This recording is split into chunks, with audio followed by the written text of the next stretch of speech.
기도하심으로 피우다 시작하겠습니다. 하나님, 오늘도 이제 새롭게 또 시작되는 주말입니다. 이 주말 가운데 아침을 깨우게 하시고 주의 말씀 앞으로 우리를 부르심에 감사드립니다.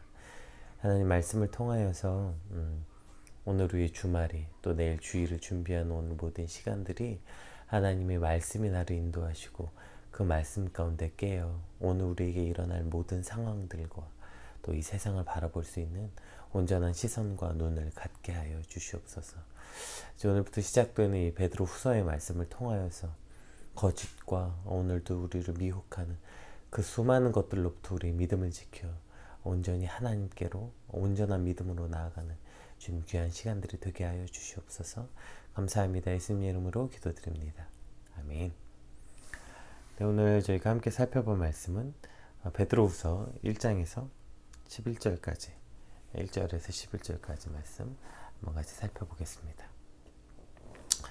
예수 그리스도의 종이며 사도인 시몬 베드로는 우리 하나님과 구주 예수 그리스도의 의를 힘입어 동일하게 보배로운 믿음을 우리와 함께 받은 자들에게 편지하노니 하나님과 우리 주 예수 그리스도를 알므로 은혜와 평강이 너희에게 더욱 많을지어다. 그의 신기한 능력으로 생명과 경건에 속한 모든 것을 우리에게 주셨으니 이는 자기의 영광과 덕으로서 우리를 부르신 이를 알므로 말미암음이라. 이로써 그 보배롭고 지극히 큰 약속을 우리에게 주사 이 약속으로 말미암아 너희가 정욕 때문에 세상에서 썩어질 것을 피하여 신성한 성품에 참여하는 자가 되게 하려 하셨느니라. 그러므로 너희가 더욱 힘써 너희 믿음의 덕을, 덕의 지식을, 지식의 절제를, 절제의 인내를, 인내의 경건을, 경건의 형제 우애를, 형제 우애의 사랑을 더하라. 이런 것이 너희에게 있어 흡족한즉 너희로 우리 주 예수 그리스도를 알기에 게으르지 않고 열매 없는 자가 되지 않게 하려니와 이러한 것이 없는 자는 맹인이라 멀리 보지 못하고 그의 옛 죄가 깨끗하게 된 것을 잊었느니라. 그러므로 형제들아 더욱 힘써 너희 부르심과 택하심을 굳게 하라. 너희가 이것을 행한즉 언제든지 실족하지 아니하리라. 이같이 하면 우리 주 곧 구주 예수 그리스도의 영원한 나라에 들어감을 넉넉히 너희에게 주시리라. 아멘. 오늘부터 이제 시작되는 베드로 후서가 시작되죠. 이제 베드로 전서가 기록된 지 불과 몇 년이 되지 않아서 베드로 후서가 기록된 말씀이기 때문에 기본적인 배경은 전서와 크게 다르지 않습니다. 그런데 이 베드로 후서를 기록된 목적이 달라요. 그러니까 베드로 전서는 이제 로마로부터 박해를 받고 그 고난에 처한 성도들의 상황을 초점에 둔 격려의 서신, 이 베드로 전서라고 했잖아요. 오늘부터 살펴볼 이 베드로 후서는 교회 안에 침투해 있는 이 거짓 교사들에 대한 문제, 이것에 초점을 두고 있어요. 그 거짓 교사들이 도덕적으로 교리적으로 부패해서 우리를 유혹에 빠지게 하는, 그래서 경계의 서신이 베드로 후서입니다. 이 거짓 교사들이 심히 부패한 자들이었어요. 그래서 성도들의 탈선을 조장하고 육체의 쾌락과 정욕을 따르는 삶으로 유혹했던 것이죠. 그래서 그런 것으로부터 경계해야 된다라는 그 경계의 서신이 오늘부터 우리가 함께 살펴볼 이제 베드로 후서의 말씀입니다. 먼저 1절 말씀 한번 같이 살펴볼까요? 예수 그리스도의 종이며 사도인 시몬 베드로는 우리 하나님과 구주 예수 그리스도의 의를 힘입어 동일하게 보배로운 믿음을 우리와 함께 받은 자들에게 편지하노니, 이렇게 시작합니다. 1절에서는 이 편지의 송수신자에 대해서 이제 명확하게 밝히고 있는데요.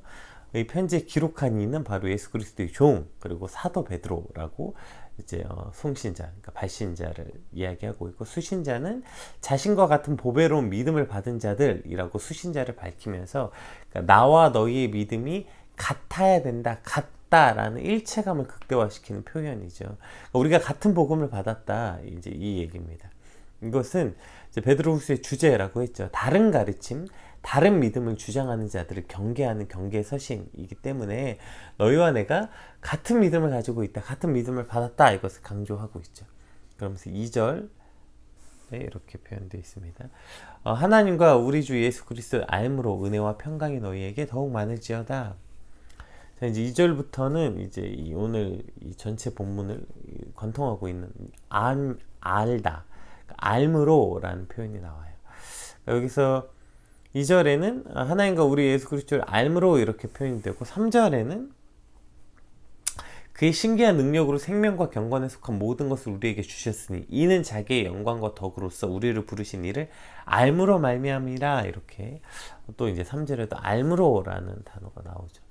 그러니까 2절에서 하나님과 주 예수를 알므로 평강이 있고 3절에서는 우리를 부르신 이를 알므로 능력과 생명과 경건에 속한 것을 우리에게 주셨다. 그러니까 결국에 하나님과 예수님을 알아야 한다는 것입니다. 그러니까 여기서 안다는 것은 우리가 일반적으로 안다라는 지식을 뜻하는 그노시스라는 단어보다 훨씬 더 강력한 의미의 표현으로서 알을 표현하고 있는데, 이것을 직역하면 철저한 암, 그러니까 철저히 알다, 이런 뜻입니다. 그러니까 이것이 단순히 지식적으로 아는 것이 아니라 하나님과 관계 맺음, 하나님과 연합됨, 하나님과 교제함, 그 릴레이션십에서 나오는 인격적인 알을 말하는 것입니다. 왜 우리가 이순신 장군을 모르는 사람은 없어요. 다 알죠. 뭐 이순신 장군의 이름도 알고 역사에 기록된 이순신 장군의 업적, 뭐 연평해전부터 뭐 지식의 그 차이는 있겠지만 그냥 다 압니다. 이순신 장군이 뭐한 사람이고 왜구를 물리쳤고 뭐 거북선을 만들었고 뭐 다 알아요. 우리가 이렇게 마치 이순신 장군을 아는 것처럼 하나님이 이 세상을 말씀으로 창조하셨다, 창조주 하나님인 걸 알고 예수 그리스도께서 이 땅에 오셨다, 그리고 십자가의 죽으심도 알아요. 아니까 우리가 어제 성탄절로 보낸 거 아니겠어요?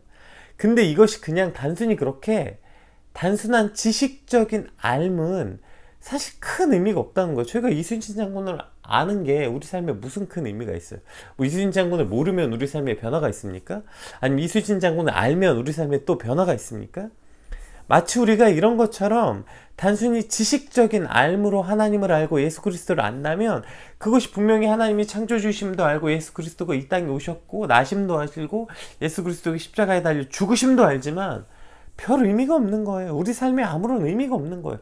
그분을 뭐 그렇게 알든 모르든 알았을 때의 삶도 별 차이가 없고 몰랐을 때의 삶도 별 차이가 없게 되는 거죠. 제일 큰 문제는 또 뭐예요? 그러니까 우리가 이순신 장군을 안다는 단순한 지식적인 알면 제일 중요한 건 이거죠. 나는 이순신 장군을 아는데 이순신 장군이 나를 모르죠. 왜냐면 그분을 만난 적도 없고 함께 교제 나눈 적도 없고 같이 전투에 참여한 적도 없어요. 그러니까 이순신 장군이 나를 몰라요. 예. 근데 우리는 그럴 때 안다고 사실 말하지 않아요. 너 누구 알아? 라고 말할 때 자주 쓰는 말이죠. 당연히 그 사람 알지. 문제는 그 사람이 나를 모르지. 그러니까 우리가 이렇게 말할 때 서로 안다고 표현하지 않아요. 그러니까 그 사람 안다고 표현하지 않는다고. 너 그 사람 알아? 라고 말 때 잘 모른다는 표현을 이렇게 말합니다. 왜 잘 모른다는 표현을 안 하고 싶은지 모르겠어요. 그냥 모른다고 하면 되는데 뭐 얼굴은 알지, 뭐 이 정도로 표현해요. 그러니까 잘 모른다는 거죠. 그러니까 이것이 그냥 표면적인 단순히 지식적인 지식적인 아는 것은 즉 우리가 잘 모른다는 겁니다. 결국에는 그러니까 하나님과의 인격적인 만남을 통해서 깊은 교제로 나아갈 때 우리는 결국 하나님을 알게 되는 거예요. 이것이 바로 온전한 알미죠. 하나님을 아는 것이 그래서 능력이 되고 하나님을 아는 것이 은혜와 평강이 돼야 되는데 분명히 하나님을 안다고 말하는데 이것이 내게 능력이 되지도 않고 이 복잡한 세상 가운데서 이 위협적인 세상 가운데서 전혀 은혜와 평강을 누리지도 못하는 알미 되는 거예요. 그러니까 그러한 알미, 이러한 지식적인 알미라면 세상의 공격과 노출 속에서 아무것도 우리를 지켜주지 않고 능력이 되지도 않는 거예요. 외부에서 밀어닥치는 환난과 고난 가운데서 하나님과 그리스도를 아는 것이 분명히 능력이 된다고 말했는데 하나님과 예수 그리스도를 알매도 불구하고 전혀 그것이 오늘 우리 삶에 아무런 보호도, 위로도 혹은 능력도 되지 못하는 것은 우리가 결국에 하나님을 그저 지식적으로 마치 이순신 장군 아는 것처럼 지식적으로 표면적으로 알고 있기 때문이라는 것입니다. 우리가 하나님을 알고 예수 그리스도를 안다는 것은 그분과 관계 맺는 삶, 우리 삶에서 매일매일 교제하고 그 하나님 안에 거하고 하나님과 예수 그리스도 안에서 날마다 더 깊은 교제로 나아갈 때 우리는 바로 하나님을 알고 예수 그리스도를 안다고 말할 수 있게 되는 것이고 그 알미 우리에게 선한 능력이 되고 그 하나님을 알게 될 때 그 세상으로부터 밀어닥친 모든 환난과 고난 가운데서 우리를 지켜주시는 능력이 은혜와 평강이 되게 되는 것입니다. 오늘 우리 삶 가운데 그렇게 끊임없이 하나님과 예수 그리스도와 교제하며 그렇게 하나님 안에 거하는 삶이 되는 저와 여러분의 삶이 되시길 주님으로 축복합니다. 4절 말씀 한번 같이 살펴볼까요? 네. 이로써 그 보배롭고 지극히 큰 약속을 우리에게 주사 이 약속으로 말미암아 너희가 정욕 때문에 세상에서 썩어질 것을 피하여 신성한 성품에 참여하는 자가 되게 하려 하셨느니라. 그래서 신성한 성품에 참여하는 자가 되게 하려 했다. 그러니까 우리가 육체 정욕, 그러니까 세상에서부터 썩어질 것을 피하고 신의 성품에 참여하는 자가 되라, 이렇게 말씀하시고 있는 거예요. 그러니까 보배롭고 지극히 큰 약속을 받은 자들은 당연히 세상의 정욕, 그러니까 세상의 욕심, 세상의 탐심, 욕심을 버리고 신성한 성품에 참여하는 자가 된다는 것이에요. 그러니까 중립지대는 없어요. 그러니까 우리가 욕망으로 얼룩진 세상을 등지고 이제 하나님께서 이끄시는 삶, 성령으로 이끄시는 삶으로 초대된 것입니다. 자, 이것이 구체적으로 어떠한 것인지 5절부터 7절까지 나오는데요. 그 신성한 성품이 무엇인지. 그러므로 너희가 더욱 힘써 너희 믿음의 덕의 지식을, 지식의 절제를, 절제의 인내를, 인내의 경건을, 경건의 형제의 우애를, 형제의 우애에 사랑을 더하라. 이렇게 신의 성품에 참여한다는 것, 그것이 무엇인지 설명하고 있는 것이죠. 그러니까 신의 성품에 참여한 이 구체적인 덕목들이 나열되어 있어요. 가장 첫 번째 믿음이 나오죠. 그러니까 가장 기초로 그 신의 성품에 참여하는 덕목의 가장 기본으로 믿음을 말하고 있어요. 그러니까 여기서 이제 믿음이 있고 그 기초로 믿음을 말하고, 그냥 믿음이 아니고 믿음의 덕을 더하래요. 그러니까 여기서 덕이라는 말은 도덕적인 탁월성을 말해요. 그러니까 아무 열매도 없이 그냥 공허한 믿음, 믿는다고 그냥 말하고 믿는다고 관념적으로 존재하는 믿음이 아니라 여기서 말하는 믿음의 덕을 더한다. 이 말은 이 실천적인 덕, 그러니까 실천적인 믿음, 그러니까 믿음이 믿음의 삶이 되어야 된다는 거예요. 그러니까 그냥 나는 믿어라는 말이나 믿어라는 관념적 개념이 아니라 그 믿음에 이 덕이 존재해야 되는 거예요. 실천적으로. 그러니까 도덕적인 탁월성, 즉 믿음의 삶을 말하는 것입니다. 믿음이 있다고 말하면서 전혀 삶과 상관이 없을 때 우리는 사람들의 경멸의 대상이 되고, 어쩌면 지금 한국 교회가 그래서 경멸의 대상이 된 것은 아닌가. 또 저와 여러분이 이 세상 가운데서 처해져 있는 환경이, 상황이 이런 것은 아닐까요? 쟤 믿는다고 말하는데, 쟤 그리스도인이라고 말하는데 우리의 삶에 전혀 그러한 실천이 없기 때문에, 우리의 믿음이 전혀 삶의 믿음이 되지 않고 있기 때문에 어쩌면 우리의 믿음이 세상에서 경멸의 대상, 무시의 대상이 되고 있는 것은 아닌가 생각해 보게 됩니다. 따라서 오늘 베드로는 성도의 기본이 믿음인데 그 믿음에 덕을 더하라고 강조하고 있는 것입니다. 또 그 덕에 지식을 더하라.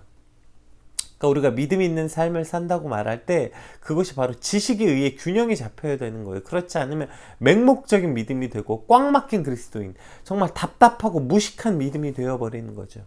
그래서 덕이 없는 믿음이 무익하다고 말한다면, 아까 말했듯이 덕이 없으면 그 믿음 자체가 무익하다, 의미가 없다 란다면, 지식이 없는 덕은 무모한 것이 되는 것입니다.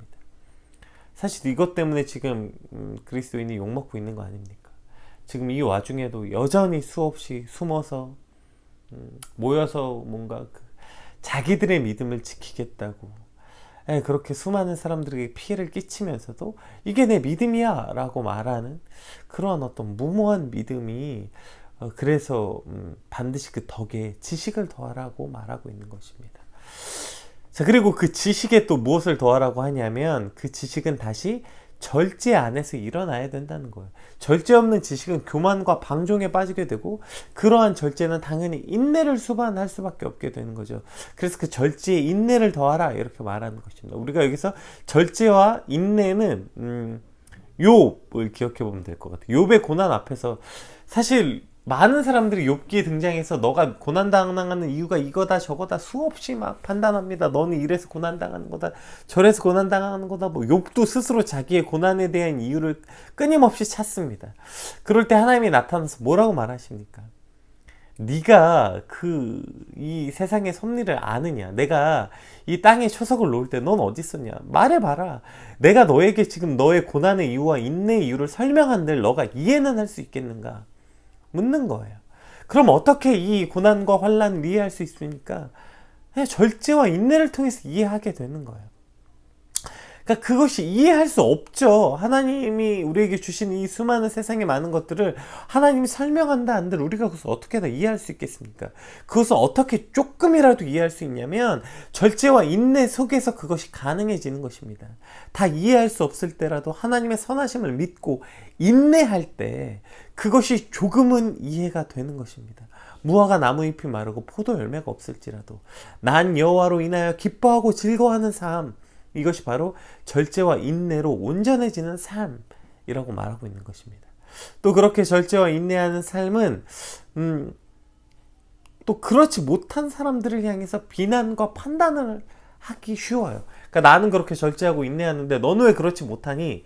이렇게 그들을 향해 판단하고 그들을 비난하는 삶이 아니라 그것이 마치 자신의 의지가 되어서 하나님은 없고 내 의지가 의가 되어버리는 그런 어리석음이 되지 않기 위해서는 반드시 하나님을 경외하는 것, 하나님의 뜻 아래 겸손하고 복종하는 삶의 태도인 경건을 강조하고 있습니다. 그리고 마지막으로 그 경건의 삶에 치중하여서 형제 사랑의 덕목을 무시하지 않도록 형제 우애의 사랑을 더하라, 이렇게 말씀하고 있는 것입니다. 자, 지금 5절에서 신의 성품에 참여한 자들이 맺어야 되는 열매들의 그 덕목들의 첫 번째가 믿음으로 시작됐죠. 그 믿음으로 시작해서 그것이 이 7절에 사랑으로 완성되어지는 것들을 저희가 함께 살펴볼 수 있습니다. 우리 8절부터 9절 말씀 한번 볼까요?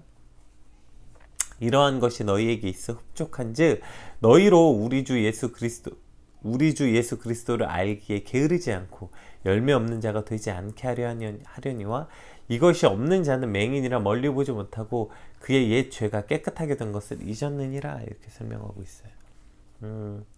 8절 9절은 이제 앞에 쭉 나열되어 있는 이러한 열매들을 왜 맺어야 되는지, 왜 그러한 덕목들 신의 성품에 참여해야 되는지 그 이유를 설명하고 있어요. 그러니까 8절에서 등장한 예수 그리스도를 알기에 또 말하죠. 그러니까 게으르지 않고 열매 없는 자가 되지 않는다. 그러니까 그리스도를 알기에 다시 알미 등장해요. 그리스도를 안다는 것은 이렇게 살아있는 능력, 생명력이 있게 되는 거예요. 누군가를 안다고 말하면서 제가 아까 이순신 장군 얘기했죠. 그 아는 것이 내 삶에 아무런 영향력이 없다면 그것은 아는 것이 아니죠. 즉 죽은 믿음이 되는 거예요. 그래서 진짜 예수 그리스도를 안다면 그 아는 것이 오늘 내 삶에 실제적으로 어떠한 변화와 그것을 아는 것은 오늘 내 삶에 실제적인 영향력이 있는, 생명력이 있는 알미여야 된다는 것입니다. 사랑이 무엇인지 알려면 우리가 앉아서 사랑에 관한 책을 읽고 경험을 듣는 게 아니라 사랑하는 사람을 만나야 되는 거예요. 사랑하는 사람을 만들어야 되는 거예요. 그래서 그 사람과 사랑하면서 인내하고 참고 기다리고 오해와 다툼을 해결하면서 사랑을 알게 되는 것이죠. 그리스도를 알게 된다는 것은 이와 같다는 것입니다. 그저 글로, 머리로, 말로 아는 것이 아니라 삶으로, 열매 맺음으로 그분의 성품을 닮아갈 때 그리스도를 알게 되는 것입니다. 9절에서는 이러한 것이 없는 자, 즉 열매 맺는 것이 없는 자, 그리스도의 성품에 전혀 참여할 생각이 없는 자, 머리로 지식으로 입으로만 아는 자들을 맹인이라, 이렇게 말합니다. 그들은 영적으로 눈이 멀었기 때문에 맹인이라 멀리 보지 못한다, 그런 뜻이죠. 맹이면 못 봐야 되는데 멀리 보지 못한다고 표현하고 있는 것은 당장 내 눈앞에 있는 육체적인 것들, 4절에 등장하는 세상에 썩어질 것들, 그냥 오늘 잘 먹고 잘 사는 것, 오늘 당장의 욕구와 욕심을 채우면서 살아가는 것, 그런 자들 맹인이라고 표현하고 있는 것입니다. 결국 그의 옛 죄가 깨끗하게 된 것을 잊었다. 이 말은 개가 토한 것을 다시 먹고 돼지가 몸을 씻고 다시 진흙탕에 뒹구는 것처럼, 이제 이거 2장에 나오는 말씀입니다. 그 열매를 맺지 아니하는 자는 결국 다시 그 옛 죄악의 상태, 우리가 아직 죄인 되었을 때 그 옛 죄인 되었을 때의 삶으로 돌아가 버리고 만다는 것을 말씀하고 계시는 것입니다. 10절 11절 말씀 읽겠습니다. 그러므로 형제들아 더욱 힘써 너희 부르심과 택하심을 굳게 하라. 너희가 이것을 행한즉 언제든지 실족하지 아니하리라. 이같이 하면 우리 주 곧 구주 예수 그리스도의 영원한 나라에 들어감을 넉넉히 너희에게 주시리라. 아멘. 그러니까 아까 이 10절은 5절 7절에서 말하는 신의 성품을 다시 수식하는 이제 평행 대조 구조거든요. 그러니까 10절에서 그러므로 형제들아 더욱 힘써 너희의 부르심과 택하심을 굳게 잡고 신의 성품에 참여하는 자가 되라, 이렇게 말하는 거고요. 또 거꾸로 신의 성품과 열매를 맺는 그 일이 곧 곧 택하심과 은혜를 굳게 잡는 삶이라고 말하고 있는 것입니다. 이 두 개가 서로를 수식하고 있는 거죠. 그러니까 그러한 우리의 열매 맺는 삶이 하나님의 나라에 또 들어가게 해주실 것인데, 또 여기서는 또 특히 넉넉히라는 표현으로 하나님의 관대한 사랑과 은혜를 표현하고 있는 이 10절이 또 그 9절을 이제 너희가 8절 9절을 수식하고 있어요. 너희가 왜 이런 것을 해야 되는지에 대한 그 수식이 또 11절에 이제 일어나고 있는 거죠. 그러니까 결국에 하나님과 그리스도를 아는 삶은요, 그냥 글로 말로 관념적으로 아는 것이 아니라 우리가 우리 삶의 그 신의 성품에 참여하는 자가 되는 것입니다. 그 신의 성품에 참여하는 자로 살아가는 것이 바로 하나님과 그리스도를 아는 삶인 거예요. 그러니까 우리가 안다고 말하면서 그 아는 것이 우리 삶에 아무런 영향력이 없다면 모르는 것입니다. 성탄이 지났습니다. 그리고 이제 첫 번째 주말이 시작되고 내일은 주일이 시작됩니다. 그런데 우리가 성탄의 의미를 분명히 알았고 기쁨을 나눴다고 해놓고 마치 또다시 아무런 것도 없는, 마치 예수님께서 이 땅에 오신 일이 없었던 것 같은 삶, 똑같은 자리의 삶으로 돌아간다는 것은 우리가 결국에 그리스도를 아는 삶이 아니라는 거예요. 다시 눈이 먼 삶, 오늘 눈앞에 있는 것만 당장 바라보고 사는 삶, 맹인과 같은 삶이 되어서 다시 그 옛 죄로 돌아가는 삶이 된다는 것입니다. 오늘 피우다에 나오신 모든 여러분, 하나님을 아는 삶, 그리스도를 아는 삶, 그래서 그에 합당한 열매를 맺어, 즉 하나님의 성품에 참여하는 자, 그 열매가 맺어지는 오늘 저와 여러분의 삶이 되고, 또 오늘이 되고 내일 주일의 예배가 되시길 주님의 이름으로 축복합니다. 우리 받은 말씀 붙잡고 하나님을 아는 삶을 살게 하여 주시옵소서. 그리스도를 아는 삶을 살게 하여 주시옵소서. 머리와 입으로만 아는 것이 아니라 우리의 삶으로 하나님과 깊게 교제함으로, 하나님과 깊은 교제 속에서 하나님을 아는, 그래서 그 성품에 참여하는 우리의 삶이 되게 해달라고 우리 같이 받은 말씀 놓고 함께 기도하겠습니다. 여러분, 이 주말, 이 주일 하나님과 그리스도를 아는 주일이 주말이 되시길 주님의 이름으로 축복합니다. 기도하겠습니다.